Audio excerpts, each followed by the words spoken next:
Arc sud. Telle une palette de couleurs, un nom qui du bout de sa flèche prend l'apparence d'un point cardinal. Sonorité au goût d'ailleurs. Introduction verticale vers les vieux remparts d'un centre-ville haut perché. Perforé, car Arc sud tu es né, traversé, délimité, pénétré par un tracé franc. Une artère en intraveineuse te scinde en deux. Froide, épaisse, vivace, sourde, elle te rend muet. On te monte pour mieux t'oublier, on te descend pour se rappeler où tu es. Cette résidence, éparpillée, émiettée, imposant mastodonte à l'architecture et l'urbanisme dépassés depuis des années. Îlot déconnecté aux identités, usages et affinités différenciés, au passé hérité, irrité, observé de loin, évoqué et murmuré. Façade délavée, balcon noyé, parking surpeuplé, jardin délaissé. Quartier aux allures rigides, sourire peu facile, à la croisée du jour et de la nuit, tels sont, imagés, les pensées reflétées. Parallèles trop vite arrêtés, critiqués, ridés, sans t'avoir apprivoisé, tu subis les stigmates de politiques inadaptées. Sous ces airs faussés, se cachent à bien y regarder d'intrigantes réalités. Lassés, désarçonnés, habitants et habitantes désillusionnés par des promesses, des mirages à chaque virage, mais persistent, curiosité, idées, pensée et volonté. Inspiré, la langue déliée, les mots te viennent sans arrêt, compteur tué. Questionnement, indignation, fierté, appropriation, des mots qui résonnent tel un écho sans fin. Moment de transition, palpable changement, ambiance en mouvement, gagnant, acteur actif volontaire, Arc Sud s'apprête à rédiger les écrits d'une future épopée. Éclat de voix. Travail. C'est centralisé. Il n'y a pas d'animation. Bruyant. Il y a les immeubles, les pavillons. Vivant. Minable. Pour moi, c'est bien.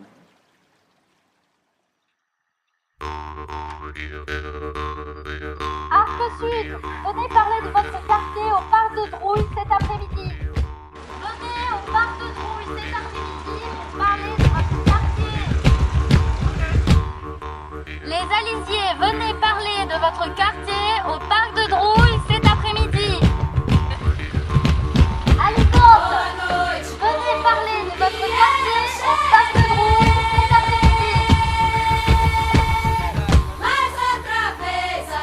après-midi.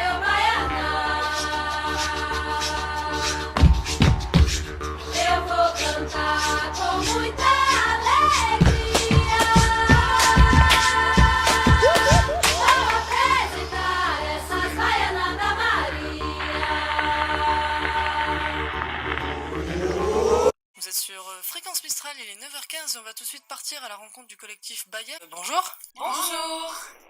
Je vous laisse vous présenter. Alors en fait, on est des étudiantes à l'Institut d'urbanisme d'Aix et le nom Baya, ça vient du territoire dans lequel on s'insère, qui s'appelle le quartier Arc Sud. Et lors de notre premier arpentage de terrain, on s'est rendu compte, ou du moins on a eu l'impression que le quartier était constitué d'îlots, voire d'îles, et ça nous faisait penser à une baie, notamment en lien avec la rivière qui traverse le quartier, qui s'appelle le Riou. Et du coup, pour aller plus loin, on a décidé de s'appeler Bahia pour faire la référence aussi à la ville de Bahia au Brésil, qui est un lieu de métissage et de fête. Voilà. Donc il faut savoir en fait que le quartier Arc Sud a été élu par l'ANRU, donc c'est l'Agence nationale de rénovation urbaine, pour un programme de renouvellement urbain, c'est-à-dire un long projet de transformation qui va améliorer les logements. Donc il faut savoir que dans le quartier, il y a certains logements qui sont dans un état dégradé, mais aussi le renouvellement urbain va permettre d'améliorer les équipements publics et les espaces publics pour améliorer en fait le cadre de vie des habitants et des habitantes du quartier. Nous, le collectif Baya, on s'insère dans la phase de concertation. Donc nous, notre but, c'est de recueillir la parole des habitants pour la transmettre à l'équipe urbaine et aux élus qui prennent les décisions. Donc notre méthode, elle repose sur la création d'outils. Donc à la fois des outils d'information, parce que les gens sont très peu informés de ce qui se passe et de ce qui va se passer dans leur quartier, et à la fois des outils qui nous permettent à nous de recueillir de l'information dans le sens où ils nous permettent de pousser les gens à s'exprimer, à débattre. Donc on a par exemple des cartes participatives, des jeux de cartes pour lancer des débats, et aussi des outils en fait où on réinterprète des outils de l'urbanisme comme la cartographie en essayant d'en faire des jeux pour que ça soit plus abordable et plus ludique et donc plus accessible pour tous les habitants qui soient ou non habitués à ce genre d'outils.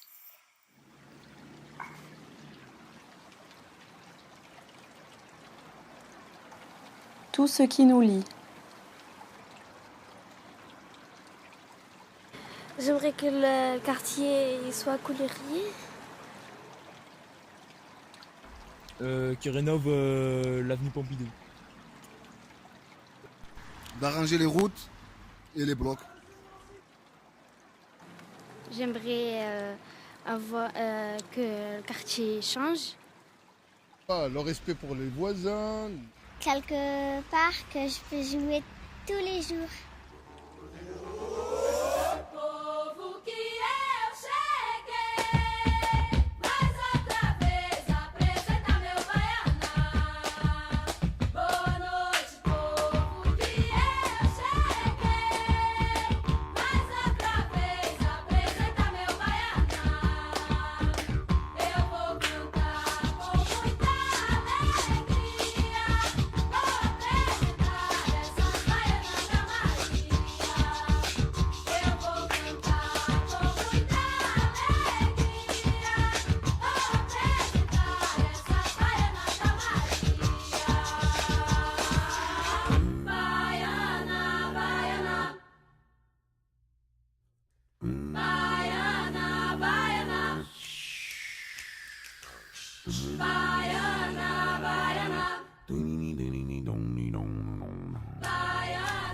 Et vous aimez bien dans ce parc? Oui, mais moi je trouve qu'il n'y a pas beaucoup de choses. Il n'y a que deux choses. Alors c'est quoi ces deux choses? C'est quoi ces deux choses alors? Il y a un truc pour les plus petits, un truc pour les petits, un truc pour les grands. Deux trucs pour les grands, une balançoire et un jeu où il y a des trucs autour. Voilà, toi t'as une idée? Une table de pique-nique? Ouais, j'en ai. Des tables de pique-nique et des bancs. Des tables de pique-nique. Est-ce qu'il y en a des ça? balançoires. Non, il n'y en a pas. Je crois qu'il n'y en a pas. Il n'y en a que deux. Il n'y en a que deux alors. Oui, mais il y a plein d'écritures. Il faudrait accrocher des décorations, des petites lampes, des lanternes. On pourrait faire une cabane dans les arbres pour les animaux. Ah oui, bonne idée. Par terre, tu veux dire, parce que dans les arbres. Mais non, dans les arbres. Avec une échelle. Là, tout ce que vous dites, c'est important. Parce que tout ça, on va l'enregistrer, on va le garder. Et on va le dire, et après on va le dire aux gens de la ville. Comme un accord. Répété, entendu maintes fois, souligné par certains, chuchoté par d'autres, le manque de lien, de connexion humaine et sociale peine de nombreux habitants et habitantes. Se souvenant d'un temps d'antan où voisins et voisines ouvraient portes et fenêtres, sortaient chaises et tables, les agrémentaient de repas faits maison pour les papilles de tous et toutes. Aujourd'hui, ce sont les forces vives du quartier, conseils citoyens, centres de l'enfance, associations de quartier et acteurs et actrices indépendants qui, à leur échelle, cherchent à insuffler une dynamique, motiver les uns et les autres à se retrouver ou simplement être dans l'espace public, investir les lieux, cohabiter avec tolérance et bienveillance. Ce sont les conversations et les échanges avec les habitants et habitantes du quartier, mais également du reste de Manosque qui se révèlent les plus fructueux. Ressortent de ces moments de discussion des idées d'usage, des manques et des souhaits. Certains d'entre eux sont des usages déjà palpables dans le paysage du parc de Drouilles, comme l'acte d'y manger, de se rassembler autour d'un repas dégusté. Femmes et enfants s'y retrouvent lorsque le soleil pointe ses quelques rayons. D'où l'idée d'une cuisine modulable, en extérieur, ombragée ou non, une cuisine pour tous et toutes, un lieu convivial et familial. Une maison du projet, c'est un lieu pour tous et toutes, élaboré, construit pour les habitants, habitantes et acteurs locaux dans les quartiers concernés par le renouvellement urbain. Elle a pour vocation d'informer les habitants et habitantes des futurs changements et des évolutions qui vont avoir lieu sur leur quartier. Espace dédié à l'expression, à la cohésion, à la promotion des initiatives locales. Elle constitue le support physique de la concertation. Elle rassemble tous les échanges, les données récoltées, les souhaits et désirs pour le quartier. C'est l'occasion de se rassembler, passer une journée ou quelques minutes selon les envies et les désirs du moment. C'est l'occasion de faire ville, dans un environnement plus restreint, dépasser les limites du public et du privé, se retrouver, se divertir, accueillir, aménager, façonner un lieu. Imaginez ensemble un espace modulable où chaque usager et usagère s'y retrouve.